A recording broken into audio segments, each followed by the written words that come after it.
Nasalelaki gamme ya White Now, nasalelaki mafuta ya White Now, nasalelaki huile ya White Now, nasalelaki savon ya White Now, mais namoni esalinga eloko te, eyindisinga, ebimisinga ba bouton, na bandaki nango bien et puis par après et baby. Kelo naye tout ça la revue sur cette gamme pour permettre aux gens à comprendre l'erreur ezalaki nini.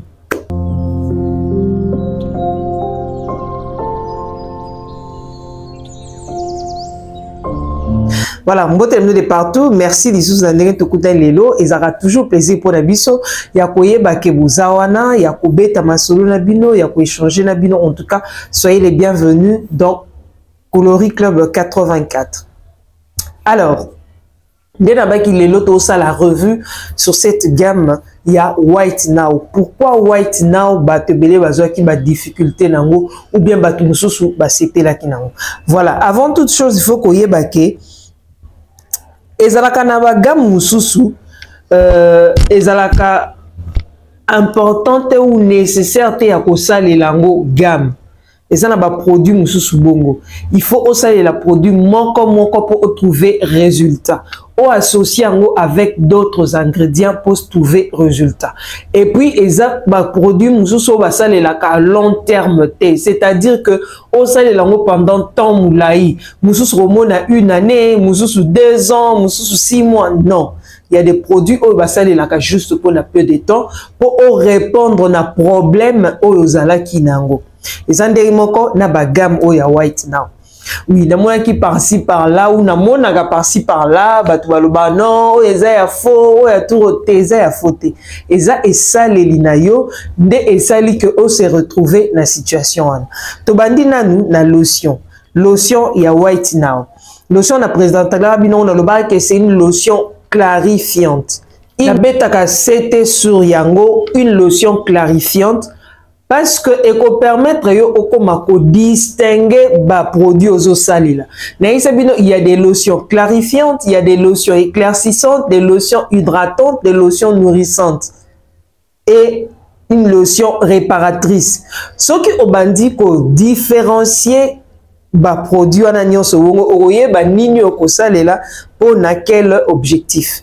Mais comme biso toujours to continuer kana ba erreur na biso yango bomoni kezo simbate. Admettons lotion ya White Now. Lotion ya White Now est clarifiante. Est clarifiante. C'est-à-dire c'est une lotion au pendant la journée. Pourquoi? Parce qu'il y a des ingrédients éclaircissants dedans. Oyo ceux qui ont ça na moi et kozala compatible te na peau na yo. Yango bomoni est clarifiante. Donc kozala compatible te na peau na yo. Mutu muso aloba oui na salelaki. Oui, au commence à l'angon nzoto. Nzoto ezala vraiment exposé au soleil te, ezalaka caché. Par contre, le visage, les coups, les mains, les pieds, ezalaka exposé na soleil. Pendant toute la journée quand tu sors, non seulement le soleil, mais eza exposé aussi dans d'autres lignes environnementaux. Comment on appelle ça? Pollution, poussière, tout ça là. C'est tout un problème aérosol qu'on exposé pour bongo et puis au pakoli lotion clarifiante. Oui, c'est clarifiante, mais il y a des ingrédients éclaircissants dedans. Alors, ce qu'on dit déjà White Now. Au moment que White Now na composition, on peut pas te non, oui, White Now na composition, il y a 3 ingrédients.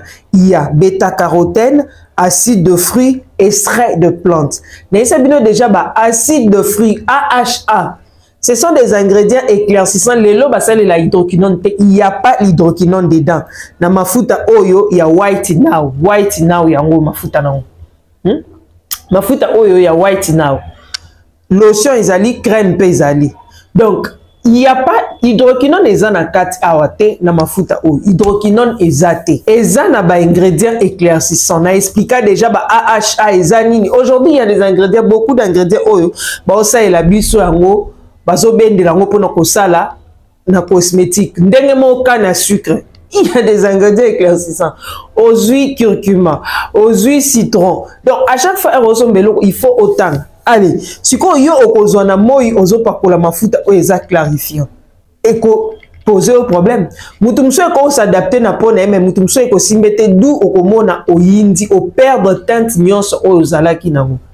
Parce que ba site de fruits na moyi eza compatible te. Alors bêta carotène pe eza na kati. Ba ingrédients na nyonso na moyi ezaka compatible te. Et puis oui, lotion eza clarifiante. Lotion eza clarifiante ngo le baté que lotion ya pamba yango moko nde ekobimisa yo teinte. Il faut toujours booster. Ba boostaka toujours lotion na ba ingrédients na ba produit mususu. Donc so za na white now non, oko luka huile lala, oko luka huile tanjo, oko luka huile ya ba carolite. Ba huile wana nde ozo booster ngona mafuta po teinte e bima. Mafuta pamba boye e obimisa yo teinte te.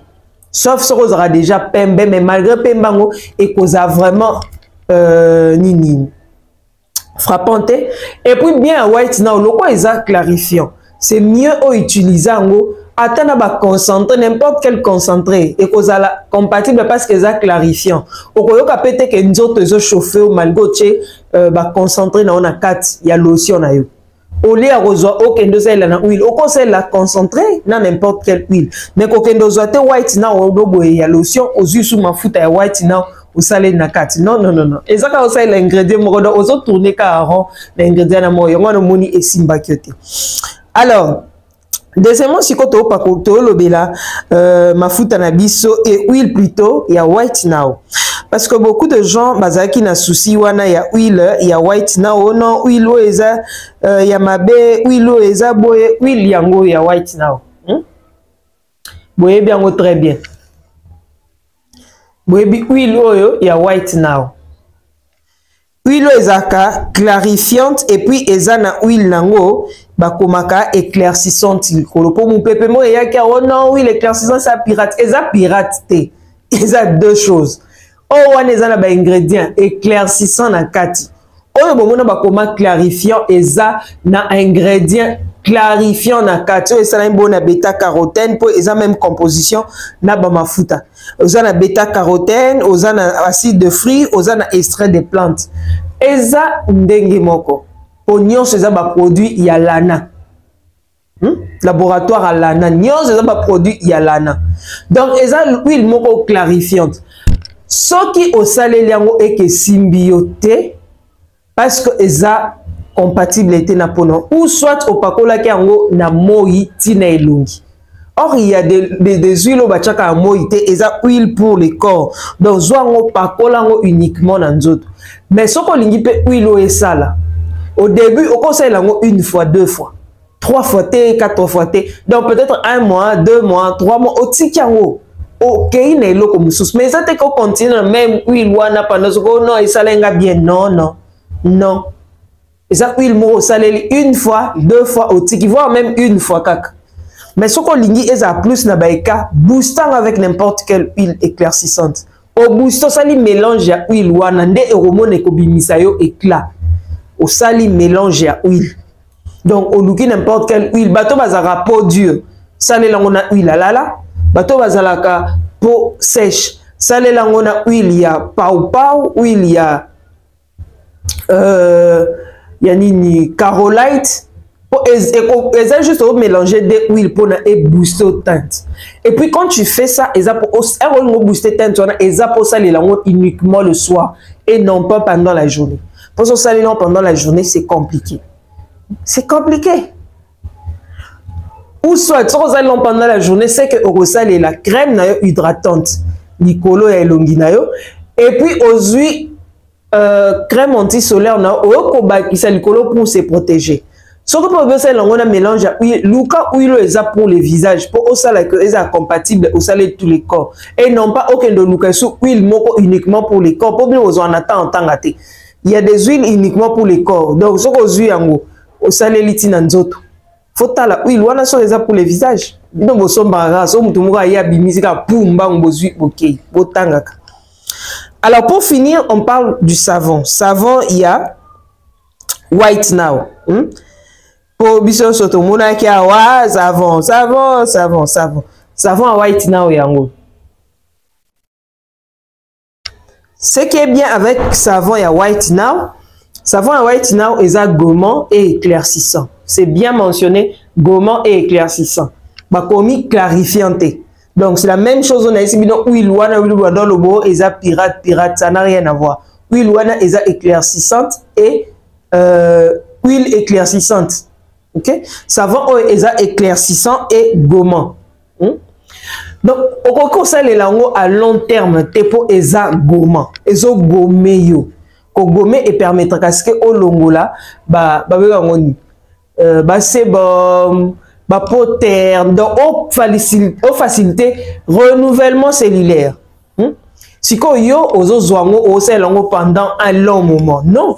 Et puis c'est utilisé uniquement le soir, peut-être 3 fois la semaine. Les autres jours recours na nini na ba savon na yo hydratant. C'est comme ça que le monde a produit au sale. La même chose sur la gel à White Now parce que gel pesant. Et la gel ya White Now. À un moment il faut au tika, au looki, au changer. Donc ce qu'on dit que au sombi gamme na yo inutile pas au somba gamme ce qu'on dit la White Now au sombi mafuta au sombi savon mais ok au looki huile moko ya maison mususu éclaircissante ou permettre au booster éviter au sel la biloko ba gamme pour na gamme na au sel la kaka elo monde bato bandozo lo au sel la française bédon et aussi mbangata au sel parce que au sel la gamme éviter à utiliser ka ba gamme et puis éviter à garder l'eau qu'on a pendant longtemps. Bilonette, huile, mafuta, il faut avoir l'habitude d'y changer. Il faut avoir l'habitude d'y changer. Okay? Donc, il y a gamme clarifiant et puis éclaircissant parce qu'il y a d'autres ingrédients éclaircissants là-bas. Il y a hydroquinone, il y a hydroquinone T. Il y a hydroquinone T. Ok? Au coco, au salé là.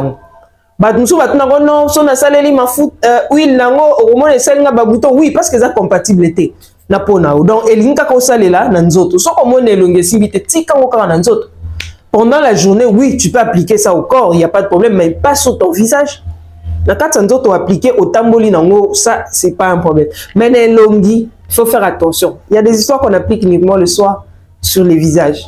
OK, voilà. C'est tout ce que j'avais à dire aujourd'hui. N'oubliez pas de vous abonner, de partager et de liker. Voilà, à bientôt.